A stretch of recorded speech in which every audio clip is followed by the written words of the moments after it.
They're singing a song about their lost home in Africa and about the escape from slavery. No matter that they're too poor to afford real instruments, they're playing their village anthem from the heart. This is Palenque. Villagers call it their corner of Africa in America. This anthem shows the whole country that what we have here is black power and that we're descendants of Africa, she says. The village anthem honors their hero, Bencos Piojo. He led the Colombian slave revolt and escape from the colonial port of Cartagena 400 years ago. Millions of Africans, especially from what is now Congo, Liberia and Senegal, were transported to Cartagena. But like the statue shows, Bencos snapped his chains and led dozens into the jungle hinterland to freedom. At 81, Basilio PEREZ says his mind gets cloudy when he tries to remember how many children and grandchildren he has. But he remembers the stories passed down through generations like it was yesterday. It was as difficult for the slaves to get here as it is to get from the earth to the moon. There were tigers, lions and snakes. It was terrifying to be in these jungles, he says. Slavery was abolished in Colombia 150 years ago. But nowadays, blacks and Indians rank among the poorest and most discriminated sectors of society, according to government and independent reports. La raza negra no es libre. The black race is not free. We're still oppressed, especially in terms of jobs and education. We have minimal rights, he says. Local legend tells how slave masters split up slaves from the same tribe to stop them communicating.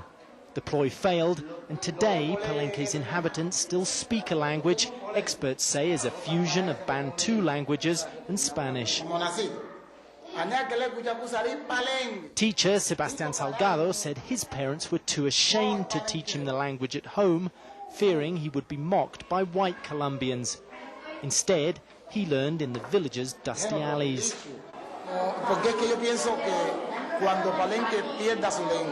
When Palenque loses its language, then Palenque loses its identity. If there's no language, we stop being the people of Palenque and the descendants of Africa, he says. Spanish masters also tried to ban the slaves' talking drums, but the drums have not fallen silent altogether. At 5 years old, Luis Alejandro has already learned to tap out a tune. His granddad, Jose Paito Valdez, is the local drum maker, a skill he says was handed down. I often used to watch my uncle making drums and it was etched in my mind, he says.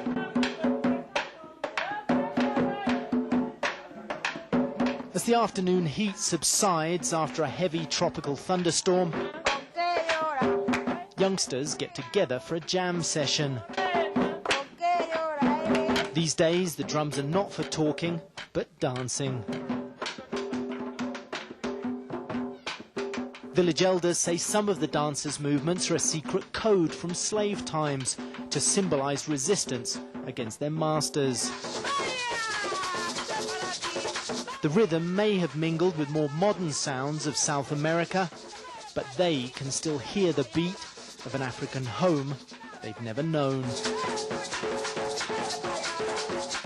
Carl Penhall, CNN, Palenque, Colombia.